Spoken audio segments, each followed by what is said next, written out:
আসসালামু আলাইকুম। সবাই কেমন আছেন? আশা করি সবাই ভালো আছেন। আলহামদুলিল্লাহ আপনাদের দোয়ায় ও ভালোবাসায় আমি ভালো আছি। তাই কিছু ভিডিও আমি দেখি যে মানবাধিকাররা কাজ করে। একজন প্রবাসী ভাই তার সারা জীবনের সঞ্চয় ২৬ বছর সে বিদেশ থাইকা টাকা পয়সা পাঠাইছে। ২৬ বছর সে বাহিরে থেকে ইনকাম কইরা টাকা পয়সা পাঠাইছে। তার বাবা ভাই-বোনকে খাওয়াইছে, পড়াইছে, বড় করছে। সেই বাবা সম্পত্তি রাইখাও কিন মানে বড় ছেলের টাকা দিয়ে কিনা মেয়েরে ছেলেরা যারা বাড়িতে ছিল তাদেরকে ভাগ কইরা তাদের নামে দলিল কইরা দিছে। যখন সেই লোকটা ২৬ বছর বিদেশ করার পরে যখন বাংলাদেশে আসছে তারে জাগা দেয় না। বাড়ির জাগাই তার জাগা তাকে দেয় না। বোনের কাছ থেকে সেই বাড়ির জায়গাটা তার কিনতে হয়।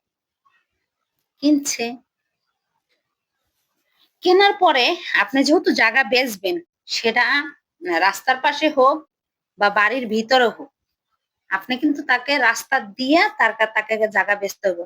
আপনার জায়গা না দিয়া কিন্তু জায়গা বেচতে পারবেন না। কেন? আপনার কাছ থেকে যদি আমি জায়গাটা কিনি, আমি বেরোবো কোথা থেকে? সেটা তো দিতে হবে না?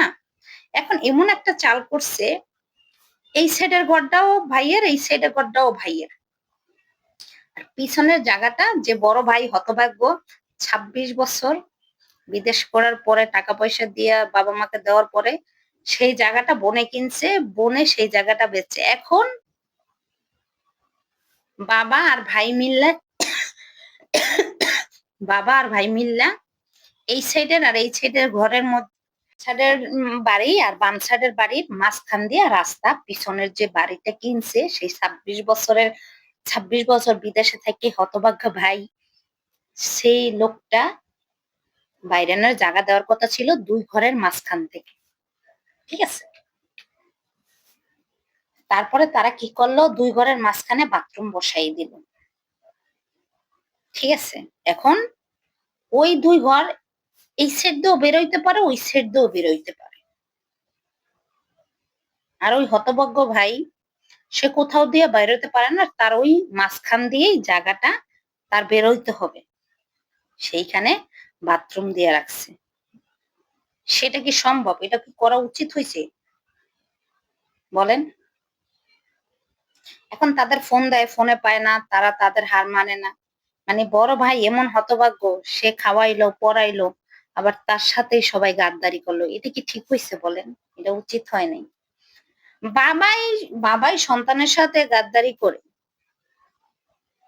আর ভাইরা কেন করবে না বলেন? আপনাদের কাছে প্রশ্ন, সবসময় বলি, বাহিরে প্রবাসী ভাই ও বোনেরা আপনারা টাকা পয়সা যতটুকু যার দরকার দেওয়া ততটুকুই দিবেন। ততটুকুই দিবেন। যতটুকু যারা দেওয়ার ততটুকু দিয়ে বাকিটা নিজের কাছে রাখবেন। সব বাবা-মাকে দিবেন, সব ভাই-বোনকে দিবেন, বউকে দিবেন। লাস্টে দেখবেন আপনি বাংলাদেশে আসার পরে আপনার অ্যাকাউন্ট নাম্বার একটা জিরো পড়ে আছে, যে জিরোটা দিয়ে আপনি কখনো কিছু করতে পারবেন না। আপনার সবার কাছে হাত পাততে হবে।